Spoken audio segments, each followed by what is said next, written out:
ان چیزوں سے قوموں کو عروج ملتا ہے اور تین چیزوں سے ہی قومیں ذلیل ہوتی ہیں۔ تمام کتابوں میں جہاں جہاں قوموں کے عروج کی بات آئی ہے وہاں وہاں عدل و انصاف کی بات آئی ہے۔ اسی لیے اللہ تعالیٰ نے ارشاد فرمایا وَلَقَدْ أَرْسَلْنَا رُسُلَنَا بِالْبَيِّنَاتِ وَأَنزَلْنَا مَعَهُمُ الْكِتَابَ وَالْمِيزَانَ لِيَقُومَ النَّاسُ بِالْقِسْطِ۔ بے شک اللہ تعالیٰ نے رسول بھیجے، ان کو کھلی نشانیاں دیں اور ان پر کتابیں نازل فرمائیں اور ان کو میزان عطا فرمایا تاکہ کسی پر ظلم نہ ہو۔ یہ سب کچھ کیوں کیا؟ انبیاء کیوں بھیجے؟ رسول کیوں بھیجے؟ ان کو کتابیں کیوں دیں؟ ان کو معجزات کیوں عطا فرمائے؟ میزان کیوں نازل فرمائی؟ اس لیے لیقوم الناس بالقسط، تاکہ لوگوں میں عدل قائم ہو جائے۔ تمام کتابوں کا نچوڑ یہی ہے کہ جس قوم میں ظلم عام ہو جائے، جھوٹ عام ہو جائے اور خیانت عام ہو جائے، وہ قومیں زوال پذیر ہوتی ہیں۔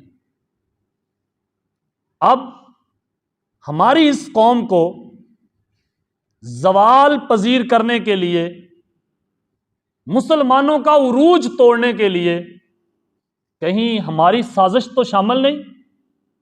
اگر ہم جھوٹ بولتے ہیں، اگر ہم کسی پہ ظلم کرتے ہیں، یہ ظلم ہے کیا؟ یہ ظلم وہ ہے جس کے لیے اللہ تعالیٰ نے ارشاد فرمایا الا لعنت اللہ علی الظالمین، ظالموں پر اللہ کی لعنت ہو۔ یہ وہی ظلم ہے جس کے لیے اللہ تعالیٰ نے بڑے بڑے سخت جملے ارشاد فرمائے۔ فرمایا وَسَيَعْلَمُ الَّذِينَ ظَلَمُوا أَيَّ مُنْقَلَبٍ يَنْقَلِبُونَ، ان قریب ظالم دیکھ لیں گے ہم ان کے ساتھ کیا حشر کرتے ہیں۔ ظلم کی حضرت انس بن مالک رضی اللہ تعالی عنہ آپ سے روایت ہے کہ رسول اللہ صلی اللہ علیہ وسلم نے تین قسمیں بیان فرمائی ہیں۔ الظلم ثلاثہ، ظلم کی تین قسمیں ہیں۔ ایک ظلم وہ ہے کہ جس اللہ کا کسی کو شریک ٹھہرایا جائے، یہ بہت بڑا ظلم ہے۔ حضرت انس بن مالک رضی اللہ تعالی عنہ فرماتے ہیں کہ رسول اللہ صلی اللہ علیہ وسلم نے فرمایا کہ ایک ظلم وہ ہے جس کو اللہ تعالی معاف نہیں فرمائے گا، اور دوسری قسم ظلم کی وہ ہے جس کو اللہ تعالی بندے کے معافی طلب کرنے پر، بندے کے توبہ کرنے پر اللہ فوراً اس کو معاف فرما دیتا ہے۔ تیسرا ظلم وہ ہے جس کو اللہ تعالیٰ کبھی معاف نہیں فرمائے گا۔ ان تین ظلم کی قسموں میں پہلی والی جو قسم ہے کہ اللہ ظلم کو معاف نہیں فرمائے گا، اللہ اس ظالم کو معاف نہیں کرے گا، یہ وہ ظالم ہے جس نے اللہ کے ساتھ کسی کو شریک ٹھہرایا۔ وَإِنَّ الشِّرْكَ لَظُلْمٌ عَظِيمٌ، اللہ کا کسی کو شریک ٹھہرانا یہ سب سے بڑا ظلم ہے، یہ ظلم عظیم ہے۔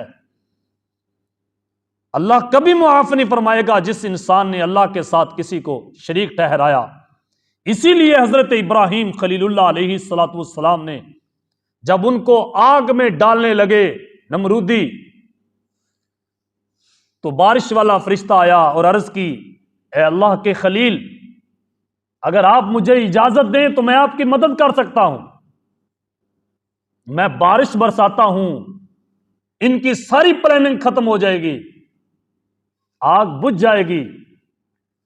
آپ نے فرمایا مجھے تیری مدد کی ضرورت نہیں، مجھے اللہ کی مدد کی ضرورت ہے۔ جبریل امین تک آئے، آپ نے ان سے بھی کوئی کام نہیں لیا، حالانکہ تھے وہ بھی اللہ کے بندے، لیکن توحید پہ اتنا ڈٹ جانا کہ اللہ کے علاوہ کسی کو اپنے مدد کے لیے اللہ کے مقابلے میں، اللہ کی طاقت کے مقابلے میں اس قابل نہ سمجھنا کہ یہ اللہ کی طاقت کے مقابلے میں کوئی میرے کام آ سکتا ہے، یہ ہے اللہ کے توحید پر قائم رہنا، یہ ہے وتوکل علی اللہ، اللہ پر بھروسہ۔ مومن ہے ہی وہی جو سب سے بڑا اللہ پر توکل رکھنے والا ہوتا ہے۔ اور ظلم کی دوسری قسم ہے کہ اللہ معاف بھی فرما دیتا ہے،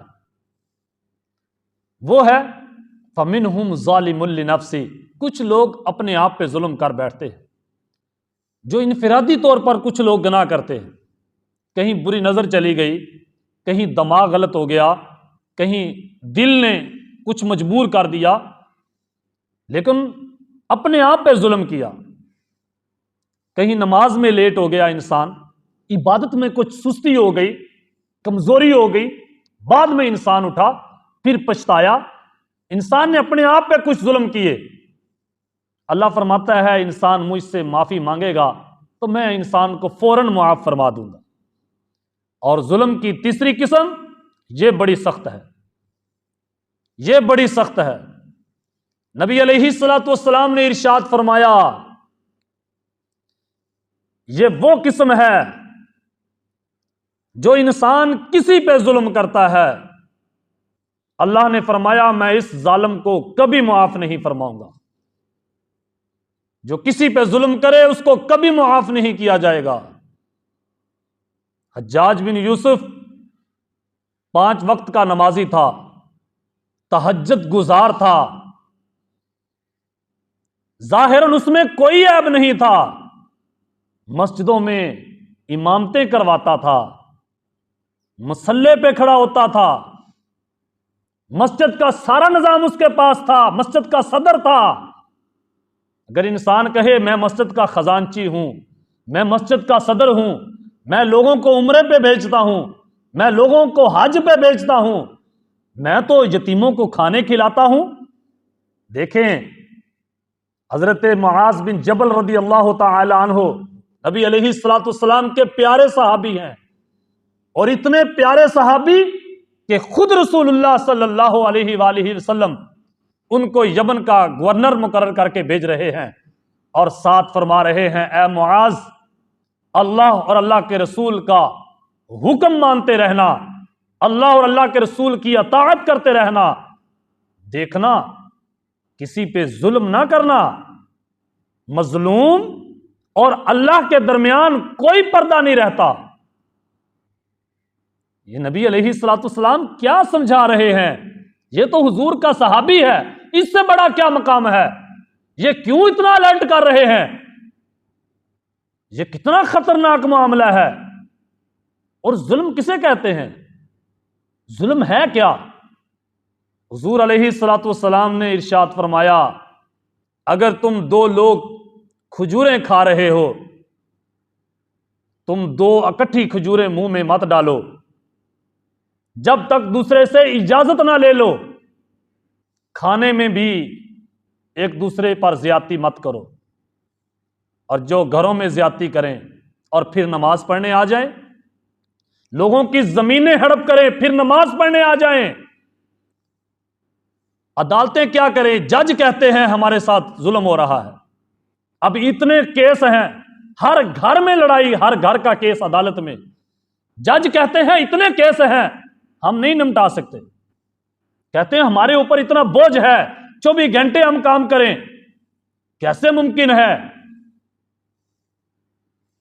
ہر کوئی رو رہا ہے مجھ پہ ظلم ہو رہا ہے، لیکن پریشانی کی بات یہ ہے ہم ڈھونڈ رہے ہیں کہ ظالم کون ہے؟ ہر کسی پہ ظلم ہو رہا ہے، ہر کوئی مظلوم ہے۔ یاد رکھنا اگر میں نے کسی پہ ظلم کیا ہے اور میرے پاس طاقت بھی ہے، طاقت کے ہوتے ہوئے اگر میں نے ظلم نہ چھوڑے، معافی نہ مانگی، اللہ کی بارگاہ میں توبہ نہ کی، پھر جب مجھ سے طاقت چھین لی جائے گی، پھر میں ساری ساری رات روتا رہوں، تو اللہ میری توبہ کو قبول نہیں کرے گا۔ اس لیے حجاج بن یوسف کو یاد کریں، جب وہ مرنے لگا تو پھر روتا تھا، گڑ گڑاتا تھا، پھر کہتا تھا اللہ مجھے امید ہے تو مجھے معاف کر دے گا۔ پھر پیغام پہنچا حسن بصری رضی اللہ تعالی عنہ کی بارگاہ میں، انہوں نے فرمایا حجاج کا خیال ٹھیک نہیں ہے، اس نے لوگوں پہ ظلم کیا ہے۔ اللہ نے قرآن میں بار بار ارشاد فرمایا ہے اے ظالم ان قریب میں تجھے دیکھ لوں گا، تو کیسے لوگوں پہ ظلم کیا کرتا تھا۔ یہ قرآن کو مذاق سمجھتا ہے، یہ نبی کریم صلی اللہ علیہ وسلم کے فرامین کو ایک مذاق سمجھتا ہے، اپنی مرضی کی زندگی گزارنا چاہتا ہے۔ اے لوگو، اے مسلمانوں، یاد رکھنا مسلمان ہے ہی وہی جو رسول اللہ صلی اللہ علیہ وسلم کے فرامین کو اپنے سینے سے لگائے گا۔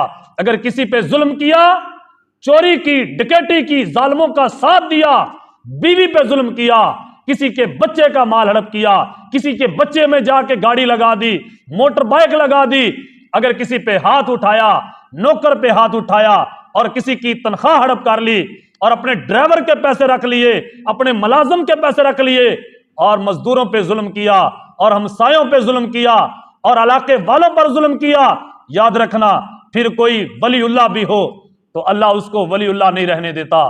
کسی پہ ظلم اگر کیا، یاد رکھنا کوئی پیر ہو، کوئی بہت بڑا عالم ہو، اگر کسی پہ ظلم کر رہا ہے، کسی کا مال ہڑپ کر رہا ہے، اگر وہ کسی کی تنخواہ نہیں ٹائم پہ دے رہا تو پھر وہ کون سا ولی ہے؟ میرے کہنے پہ وہ ولی نہیں بن سکتا، آپ کے کہنے پہ وہ عالم نہیں بن سکتا۔ عالم بھی وہ ہے جس کو رسول اللہ کہیں، ولی بھی وہ ہے جس کو اللہ اور اللہ کا رسول کہے۔ یاد رکھنا اگر ہم ظلم کرتے رہے اور اس کے بعد ہم 2.5 کروڑ روپے دے کر بھی ایک بہت بڑا اجتماع اسلامی کروا لیں تو ہماری بخشش نہیں ہو سکتی۔ اگر کسی پہ ظلم کیا ہے، آج لے ان کی پناہ، آج مدد مانگ ان سے، پھر نہ مانیں گے قیامت میں اگر تو مان گیا۔